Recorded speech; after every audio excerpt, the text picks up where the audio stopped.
Hey guys, welcome to our channel. And if you are an overthinker or an overplanner, then you are at the right place. And how do you know? Because you have subscribed to the channel.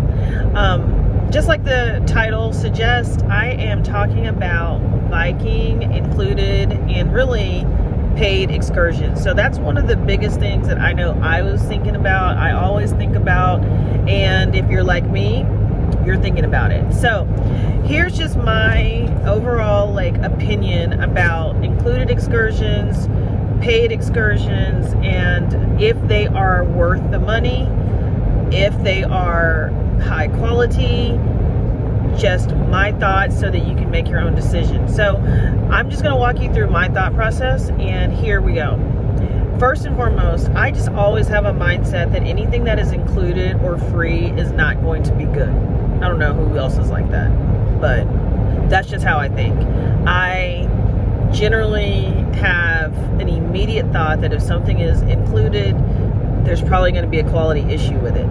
So how many people feel that way? Let's just start there. So I don't care how much Viking Cruise costs. My very first thought was included excursions are not going to be my top pick. I'm going to immediately start to look for other excursions because I already said that I'm a planner. You guys are planners. I'm an overthinker, so I'm just walking you through my steps. So if you're tracking with me, then you'll probably have the same opinion I have. So the very first thing is included. Don't know if I trust it. So I immediately started to look for my own private excursions, or going on to like Viator and other places to kind of see what things were in those areas. And then last was just generally on my own, like if I wanted to do a DIY excursion and just learn or do things on my own. So those are my 4 steps. So let me just talk about included. This is post, so I want to tell you how I was feeling, but then I'm going to come back and tell you how it really came out. So for me, I was pleasantly surprised with Viking's included excursions across the board. I think if you have friends who've gone on Viking, if you've never gone on Viking, or if you are a repeat Viking traveler, you can amen in the comments, because first and foremost, Viking, they charge a little hefty price, right? And you can forget that the price is already covering high quality. Now, let me tell you why the included for me met the expectations. First and foremost, small groups. Now, it's not going to be 4 or 5 people, but usually between like 5 and 20. And that's because all of the excursions have their own buses. So even though you may see, 100 people, going for the time slot or leaving at the time, there's a different bus. There's like 5 or 6 buses for every excursion. So you have small groups. That was one of the very first things that I think I want to share. The second is it's the quality of the guides.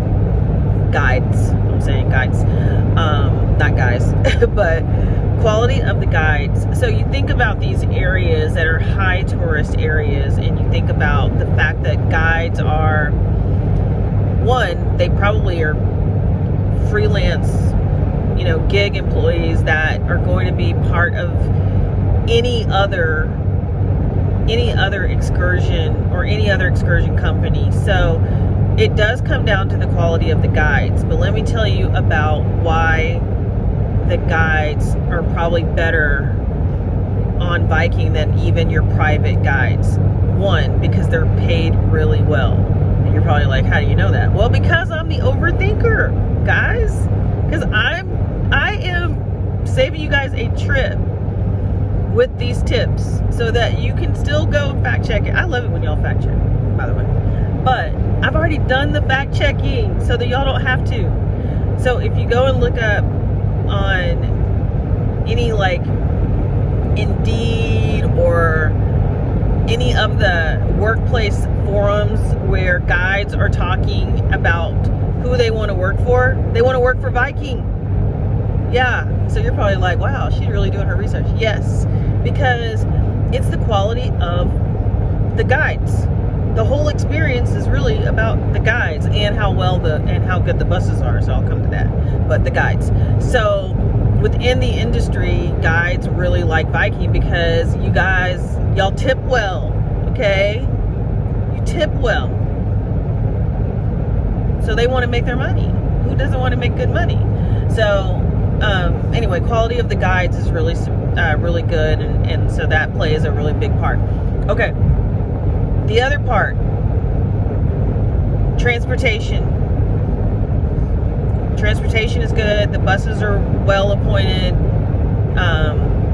air conditioned, heat, just the little things, right? So that's really important too. The piece that I also like is, if nothing else, you have really good transportation for an included price to get you into the cities or into the interiors or get you to where you want to go. That is important. Now, let's talk about switching to private. Should you do private?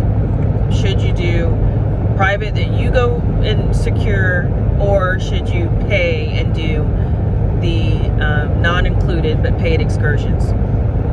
I'm going to say, well, obviously it's up to you, right? But I'm going to just tell you my thoughts.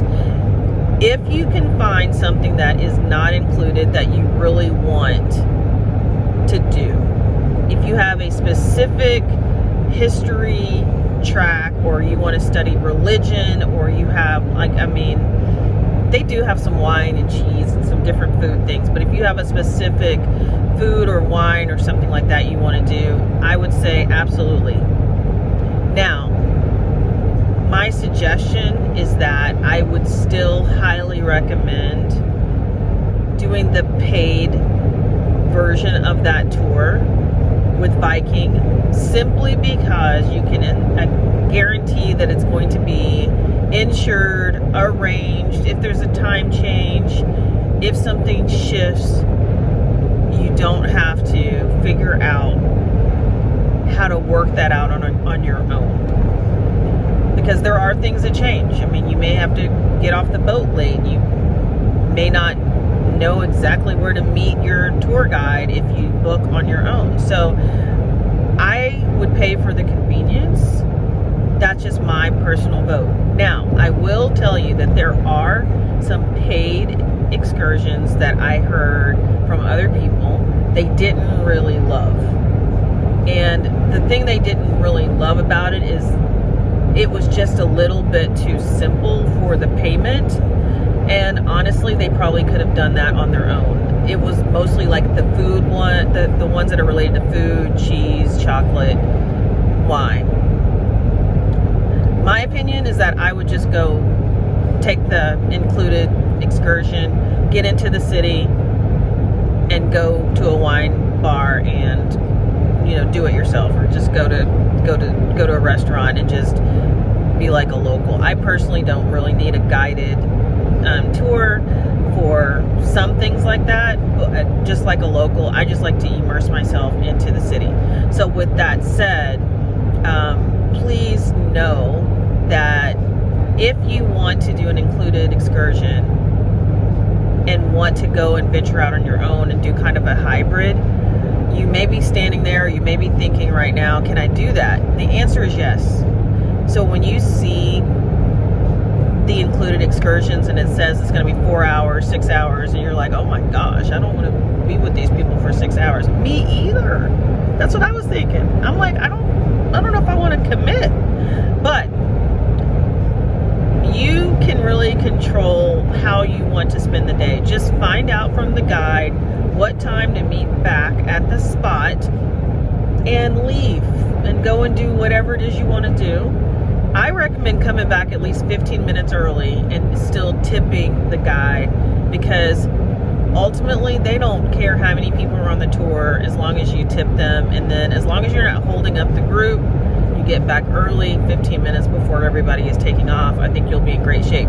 The benefit of that is you can do both. You can get into the city, you can hear some of the things from the guide, and then if you want to dip over to a restaurant, which I always do, because there's no way I'm skipping like a great restaurant experience. hate to say this, but so that I can listen to history. I do want to listen to history, but I also want a great dining experience. So that's the way I do it. And then I think the final thing was just going back to like going to Viator or going to some of the other like DIY guides. I do think there's room for that if you have something specific that you're wanting to do that you don't see in one of the first two places. My one watch out is that Viking will make sure that you're accommodated with your excursions, but not necessarily the time slot that you think you have. So if they don't have enough people for one time slot, there's a strong chance that they will consolidate or slide you to a different time. So my one watch out of going to Viator and booking and paying money that you cannot get back, that is not through Viking, is that if your time slot changes and you're trying to do multiple excursions on the same day, you may be in there like with Hopkins choice. So again, that was one of my main reasons why I suggested just keeping it all within Viking. I know it's going to be like a premium charge. You can look on Viator and say, oh, I can get this tour for $99 and it's $150 on Viking. But for me, the convenience of knowing that I'm completely taken care of and I have like just one person that I can go deal with if it doesn't come together works for me. So let me know what you think. Let me know what questions you have about excursions as you're planning. And again, if you'd like to plan with me for South Africa, become a member. There's a link in the bio, but become a member and you can get all the behind the scenes tips as I plan my trip to Cape Town, Victoria Falls, Johannesburg, Madikwe, and on. All right. Have safe travels.